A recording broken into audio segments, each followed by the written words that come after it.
नमस्कार दोस्तों।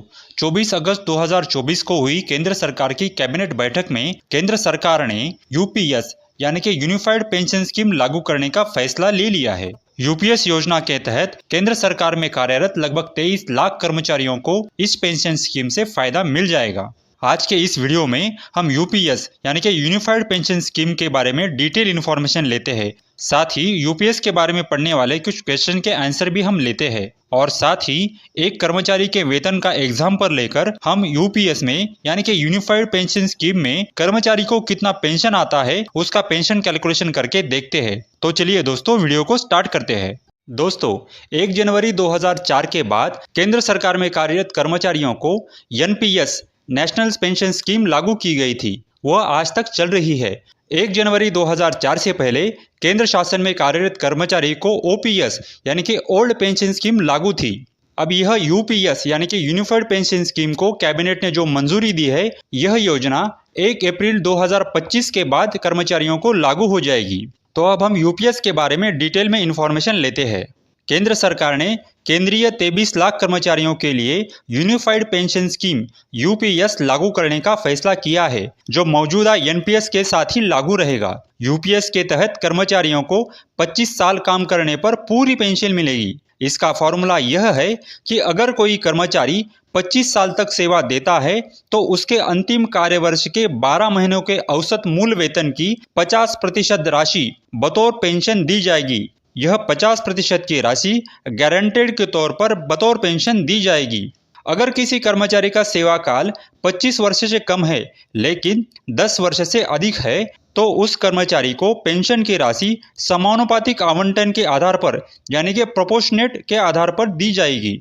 यूपीएस यानी कि यूनिफाइड पेंशन स्कीम में पेंशन की गारंटी दी जाती है। साथ ही फैमिली पेंशन की भी सुविधा इसमें है। यूपीएस में सुनिश्चित न्यूनतम पेंशन यानी कि कम से कम पेंशन गारंटेड मिल जाती है। साथ ही पेंशन की राशि महंगाई दर के साथ जोड़ने के कारण आगे आने वाले सालों में पेंशन में बढ़ोतरी होती है। यूपीएस यानी कि यूनिफाइड पेंशन स्कीम में सेवानिवृत्ति के समय ग्रेजुएटी के अलावा भी एक सुनिश्चित राशि की भुगतान की व्यवस्था की गई है। वैसे देखा जाए तो यह नई यूपीएस यानी कि यूनिफाइड पेंशन स्कीम एक तरह से पुरानी पेंशन स्कीम की तरह ही होगी, लेकिन इसमें इतना ही अंतर है कि ओपीएस यानी कि ओल्ड पेंशन स्कीम में कर्मचारियों को कुछ भी योगदान नहीं देना पड़ता था, लेकिन यूपीएस में एनपीएस यानी कि नेशनल पेंशन स्कीम के तर्ज पर कर्मचारी को 10% योगदान देना होगा। यूपीएस के लिए कर्मचारियों को कोई भी अतिरिक्त योगदान नहीं देना होगा, जबकि केंद्र सरकार की तरफ से पेंशन फंड में मौजूदा जो 14% योगदान है उसको बढ़ाकर 18.5% किया गया है। यह योगदान हर साल दर साल महंगाई दर आदि के कारण बढ़ता ही रहेगा, लेकिन कर्मचारियों के योगदान में कोई भी बढ़ोतरी नहीं होगी। यूपीएस की यह योजना 1 अप्रैल 2025 से लागू होगी। इससे केंद्र सरकार के 23 लाख कर्मचारियों को फायदा होगा। केंद्र सरकार का आकलन यह है कि अभी कार्यरत 99% कर्मचारियों को इस यूपीएस योजना का एनपीएस से ज्यादा फायदा हो जाएगा।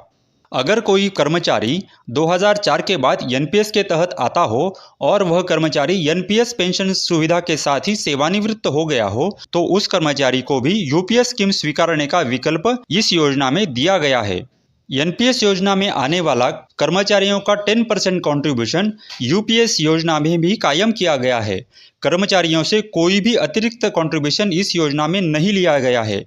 उल्टा सरकार ने अपना योगदान बढ़ाकर 18.5% किया है और आगे आने वाले वित्त वर्षों में यह 18.5% का योगदान बढ़ाने की योजना इस यूपीएस योजना में है। राज्य सरकारें भी इस योजना को लागू कर सकती है। उससे राज्य सरकारों में कार्यरत लगभग 90 लाख कर्मचारियों को इस योजना का फायदा मिल सकता है। यूपीएस में कर्मचारियों को सुनिश्चित पेंशन मिलेगी, जबकि एनपीएस में बाजार में निवेशित राशि के हिसाब से पेंशन राशि मिलने की व्यवस्था थी। सेवानिवृत्त कर्मचारी की मृत्यु होने पर उसके आश्रित पति या पत्नी को पेंशन की राशि का 60% सुनिश्चित पारिवारिक पेंशन यानी कि फैमिली पेंशन के तौर पर दिया जाएगा। कर्मचारी का कार्यवर्ष चाहे जितना भी हो, उसकी पेंशन की न्यूनतम राशि 10,000 रुपए से कम नहीं होगी। यूपीएस में न्यूनतम 10,000 रुपए पेंशन राशि सुनिश्चित की गई है। यूपीएस में पेंशन की राशि को महंगाई के सूचकांक से जोड़ा गया है, यानी कि खुदरा महंगाई दर बढ़ेगी तो पेंशन की राशि भी बढ़ती रहेगी। महंगाई भत्ते के आधार पर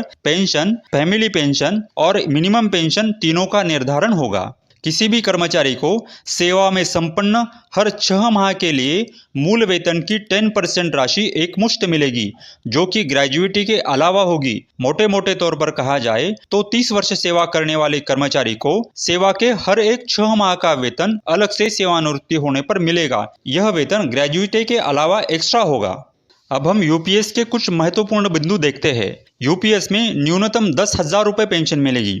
एनपीएस चुनने वाले भी यूपीएस में आ सकेंगे। यूपीएस में डीए नहीं लेकिन डीआर मिलेगा।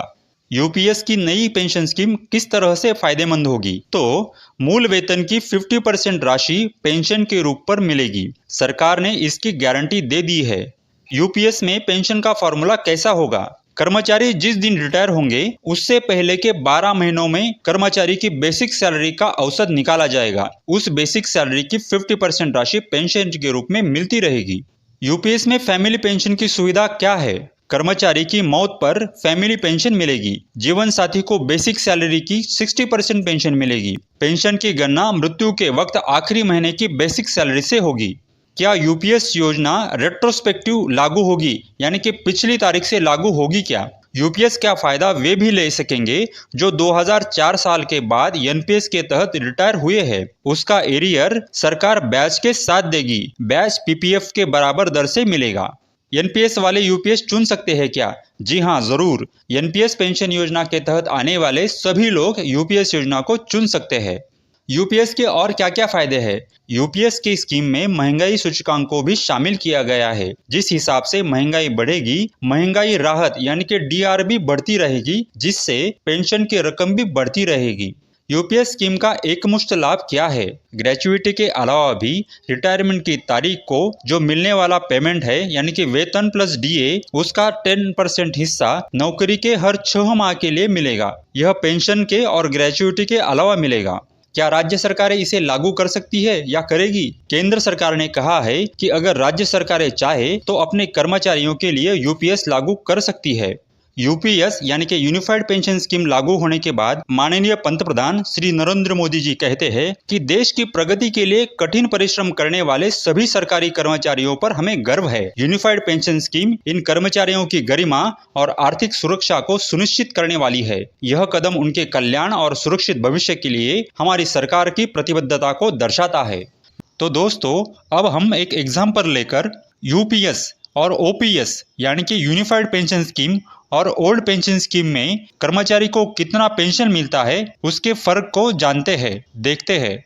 इस एग्जाम्पल में हम एक 25 साल की सेवारत कर्मचारी का एग्जाम्पल लेते हैं। उस कर्मचारी का मूल वेतन 50,000 रुपये है। अगर हम ओपीएस यानी कि ओल्ड पेंशन स्कीम के तहत उसका पेंशन कैलकुलेशन करेंगे तो उसको मूल वेतन के 50% यानी कि 25,000 रुपये प्लस उसके ऊपर डीए इतना पेंशन मिलेगा। साथ ही उसका फैमिली पेंशन मूल वेतन का 30% यानी कि 15,000 रुपये प्लस डीए इतना आएगा।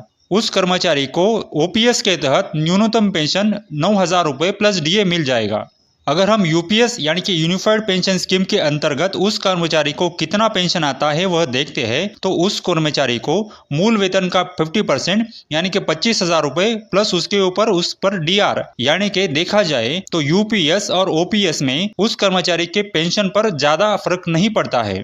अगर हम यूपीएस के तहत फैमिली पेंशन की बात करते हैं तो उस कर्मचारी के फैमिली को मूल वेतन का 60% यानी कि 30,000 रुपए प्लस डीआर इतना फैमिली पेंशन मिलेगा। यह फैमिली पेंशन ओपीएस के फैमिली पेंशन से ज्यादा है। और हम अगर न्यूनतम पेंशन की बात करते हैं तो यूपीएस के तहत न्यूनतम पेंशन 10,000 रुपए प्लस डीआर है, जो कि ओपीएस में मिलने वाले पेंशन से भी ज्यादा है। तो ओपीएस यानी कि ओल्ड पेंशन स्कीम और यूपीएस यानी कि यूनिफाइड पेंशन स्कीम में तुलना करके देखा जाए तो यूपीएस में पेंशन, फैमिली पेंशन और मिनिमम पेंशन ओपीएस से ज्यादा आता है। लेकिन यूपीएस में ग्रेजुइटी में नुकसान होता है। 25 साल की नौकरी करने वाले और 50,000 रुपए का मूल वेतन पाने वाले कर्मचारियों को पुरानी पेंशन स्कीम में 12,37,500 रुपए ग्रेजुइटी मिलती है, जबकि यूपीएस में यही ग्रेजुइटी 9,37,500 रुपए होती है। पेंशन योजना का खाका तैयार करने वाली समिति के चेयरमैन रहे पूर्व कैबिनेट सेक्रेटरी टीवी सोमनाथन का कहना है कि एनपीएस की तुलना में यूपीएस 99% तक बेहतर है। इसमें यानी कि यूपीएस में निश्चित पेंशन का विकल्प शामिल है।